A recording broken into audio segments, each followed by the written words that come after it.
sort of context? In general, that's right actually, not clinical trials, let's leave that out for a second. Social interventions, the kind of thing that I've just been showing, like tax letters or energy savings, things like that. So not clinical trials, not natural sciences. We're going to focus on these kind of social interventions. Is that good? All right, let's do it. Claire.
I guess it's unfair what people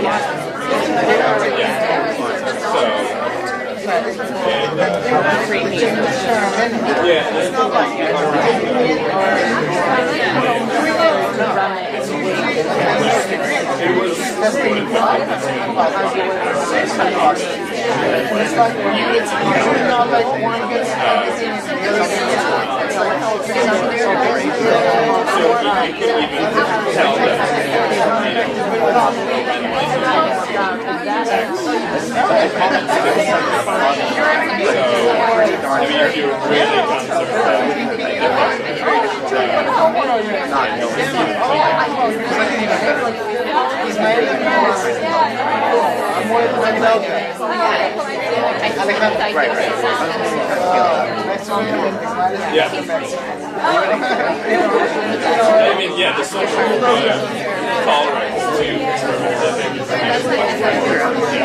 What's your I think the biggest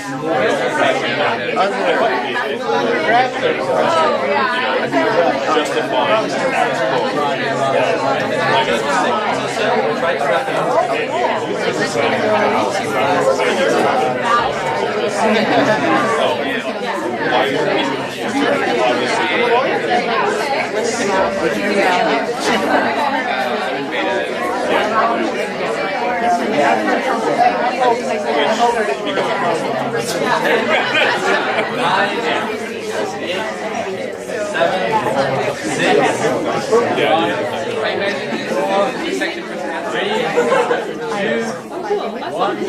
Alright, who thinks it's ethical? Raise your hand. Alright, everyone else is against it, or who thinks it's unethical to do?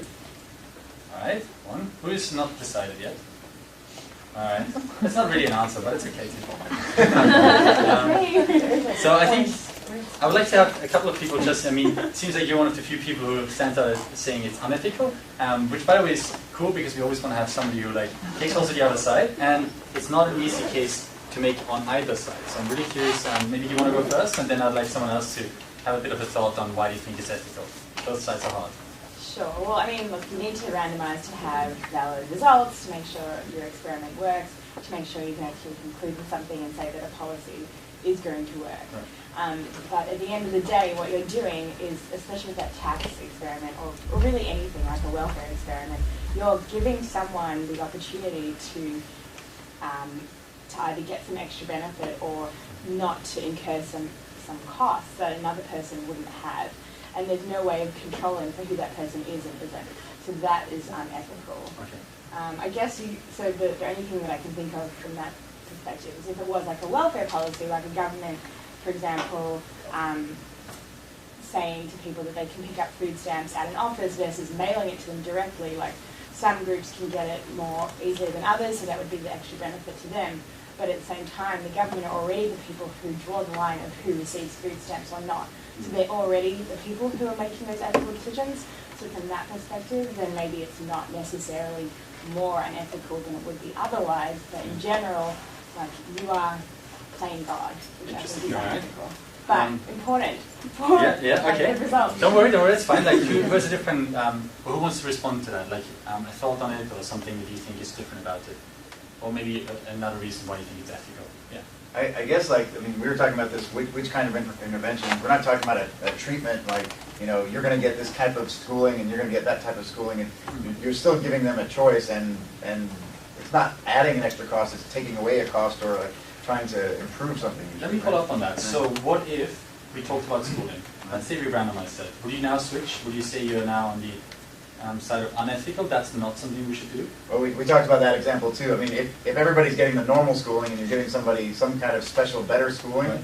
I think that's ethical because, you know, what their baseline is still the same, but you're giving them something better. If you made their schooling worse, then that would be unethical because you're taking away something. So it's a similar argument along the lines like, as long as everyone has, say, access to food stamps or access to at least some schooling, that's fine. Although it's still maybe unfair, and maybe something we should, you know, an unethical thing to do, perhaps. Any other thoughts? Where's the unethical right now? So I was involved with an experiment that did just that, actually, in Chicago, where they had a schooling program. I work with John. Oh yeah, cool. So, you should be teaching this class. John's like the expert on field experiments. So we worked in a preschool that basically gave education away for free to parents from disadvantaged communities and low socioeconomic groups, and they were put into a lottery. So either they got to go to school for free for the year, or they got their kids to come to like a summer camp for like 3 months, or they had a party. Because at the end of the day, like they couldn't give them nothing. So they have these parties for them, you know, like a few times a year when they give their kids like surveys to see how they're going. But it's sort of this really big like guilt complex of, well, these kids didn't get anything. And yeah, we're testing them like every 3 months, like we test all the other kids, and we have these parties for them, but at the end of the day, like, they're not getting anything really. Like, I think actually what they did do is they compensated the parents for their time, and they also may have given them like stipends for like teacher scholarship. So, what if we pay people? Is that more or less ethical now? In that case, parents, maybe a third party is even more difficult. Let's just ask if we were to compensate participants, better or worse in terms of the ethical question here? Like all of them, or just people participating in the experiment? So it's both groups. Sorry? Both groups? Yeah, both groups. That's it. All right. And what if someone gets a bit more because randomly assigned? Is that still okay? Well, I was about to say, like, it depends. So if you get an intervention, if the group who doesn't get the free schooling gets more money, then it's a different conversation.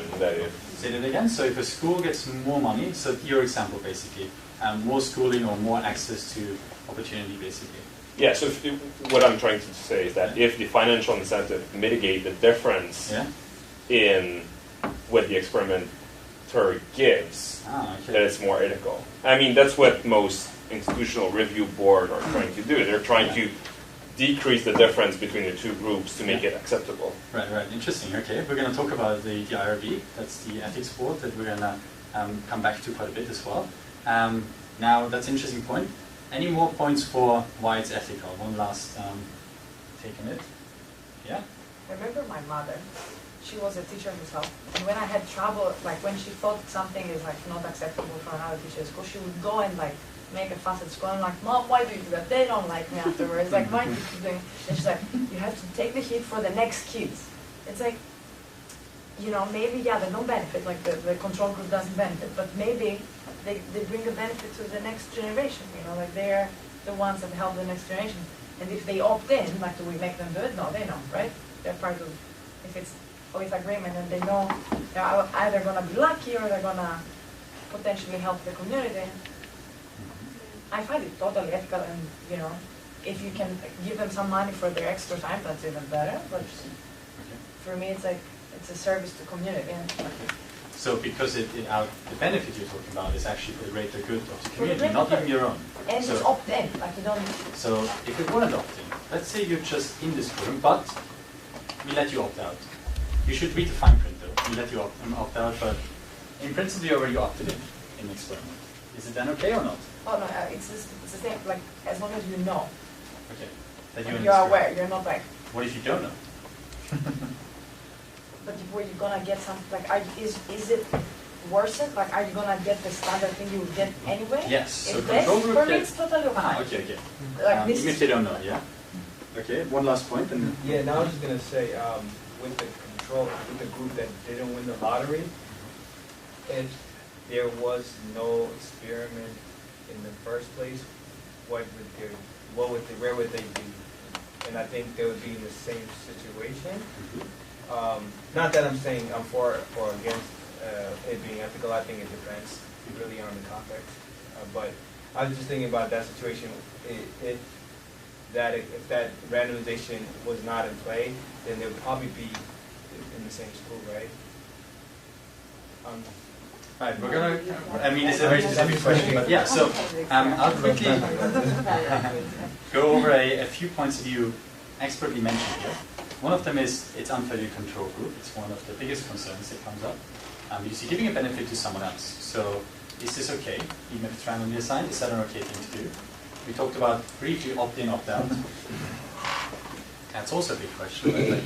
Like, if you let people opt in, maybe not as many people take part. In fact, maybe some of the people who would do this anyway would take part. And in fact, that leads to another problem, which is selection bias. I didn't bring it up here, but it's another problem to think about if you let people opt in versus opt out. There are pre-existing defaults, something to think about as well. Like, what is the default option you already get? It's very hard to think about a context where there's no default. And you should definitely read Klaus Sunstein's work on that. He's very big on these questions there. Should we pay participants? It's also a bit of an interesting question. Should we give people money to take part in our experiments? We do it all the time in our research in the lab here. Some people have advocated doing it in experiments in the field as well, in organizations or in governments. It's another, maybe you're incentivizing some people more than others, right? Like, it goes a bit back to your hourly rate when you mentioned before, like, if I make $2,000 an hour, am I going to take part in this experiment even if I can make $10 an hour? Maybe not, right? And lastly, informed consent and debriefing. Like, who knows about this? Do we tell them this is research? These are difficult and big questions. They will, like you said, depend on the context sometimes. They will depend on your experiment. But most importantly, it will not just be your own decision. And that is why we have the Institutional Review Board, the IRB. That is why, as we go through the semester, I will be talking about these questions quite a bit. I will also mention that if you want to run an experiment, any experiment at Harvard or outside, while you're at Harvard, you need to do a training, an ethics training, and it's not very difficult, it just takes a bit of time. But, you know, these are exactly the kind of questions they're going to ask. Do you want to know how you would respond to certain difficult situations ethically? But I'm going to leave you guys with one last interactive question for you guys, which is, and it will make you hopefully a practical reason why I think randomization is ethical and very good to have. Right. I'm going to show you 8 conditions. I'm going to do it fairly quickly. I know you guys have to run out at 7:30. Control group. This is about signing up for donor. By the way, if you have to leave at 7:30, you're welcome to go, obviously. This is going to take about 2, maybe 3 minutes. So this is an organ donor register. So basically, if you sign up for your renewal for your driver's license every year, they ask you, do you want to join that? And they try different things. Control group, so just this. There's a norm. Every day, thousands of people see this page and decide to register. There's a norm, same message but a picture of people. there's a norm and the logo. It's actually quite a prominent organization, so they thought maybe the logo would be good to have. Or they tried loss aversion. 3 people die every day because there are not enough organ donors. Oops, sorry. Yeah, this is just a summary. 9 lives, the inverse basically of that. 9 lives are saved or transformed as an organ donor if you join. This one is reciprocity, the idea that if you need an organ transplant, will you have one? If so, please join. And the last one is call to action, like getting you to actually sign up, even if you have this hypothetical belief, would you actually do it? And if you support this, turn it into support now, and you're into action. These are the 8 conditions. Quickly pull out your phone and answer them, and then we're going to quickly review this, and I hope it'll be a good way to end the class for today. So which one do you think, the question is, which one do you think would be most effective in getting people to sign up for the organ donor register? Pull it over. So, let's see. No one thinks the control group is going to do best. Not a bad choice. That's the thing we're going to compare it to, so not a bad choice. Norm, just the norm, 8%. Norm and picture, 16. No one thinks the logo is going to be any good. 3 die seems to be our best tester right now. 9 lives, the inverse of that. Reciprocity in 3rd place. Call to action, 4%. All right, so I should say none of these are straw men. They all have pretty good reason to be there, right? Like a lot of literature gives a bit of evidence to why any of these should work. 3 dies, loss aversion. I'm not surprised this often comes up as the one people prefer. This one normally is a bit higher as well. That one is a bit higher than normally. This one is a bit lower usually, so this is interesting. And reciprocity is also usually around there. All right, let's find out what actually happened. All right, so control, and now it's 2.3% that sign up on the website in the control treatment. Action, call to action, increased already by 0.5 percentage points. So these are significant because these are huge groups, right? So even a small percentage point increase is quite a bit. Next up, social norm. So just the message. A couple of people thought that was going to happen. That's interesting. Normal logo actually does quite well. And this is the logo of the company, remember, but no one thought this was going to do anything. 9 lives around here. 3 die seems to be pretty good, so it's also, I think, the most popular among you guys. Reciprocity does just a bit better, so now we're talking almost a percentage point increase with the reciprocity message. A few people also chose norm and picture, and what I was going to say about that is... No? Exactly. So that is, and I think I'm going to leave you guys with this thought. There's a good reason for lots of people, including a very famous economist, when asked beforehand what he thought was going to win. That one, norm, picture, people, we're going to associate with this. Good reason to believe this is going to do something really good and work. Turns out, this is 0.1 percentage points lower than the control group, which means, sadly, some people would have died because we would have implemented this kind of message. Now, here's the important part about this. Randomizing can save you from making bad decisions. We always spoke about the upside. Now, we all agree we want upsides for everyone. If we had insight into all the things we want to roll out as a government or an organization, and they're all going to be upsides, maybe we want to not randomize if we really think we know. But we randomize to save ourselves from making big mistakes. So if you ever talk to an organization that doesn't really want to do it, this might be one reason to think about it. Don't kill people by accident, because you think you know what's going to be best. Even experts make these mistakes. And with that, please come to our next class. We're going to send out some readings if you're interested. And if you have any questions, I'm going to be around, so happy to take some, I guess, offline, and also for you guys if you want to leave. Thanks for coming.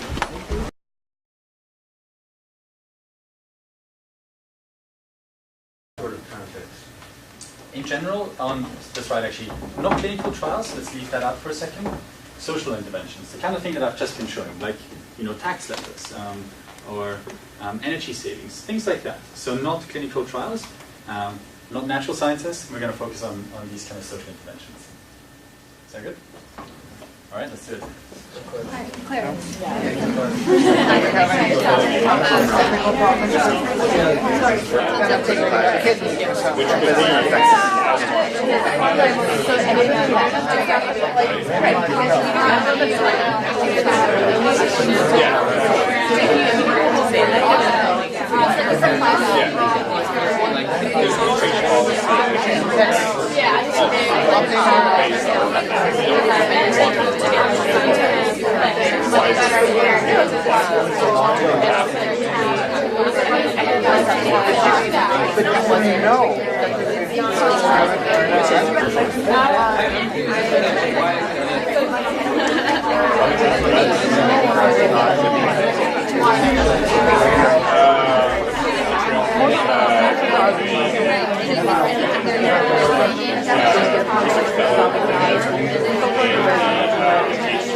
I guess it's unfair.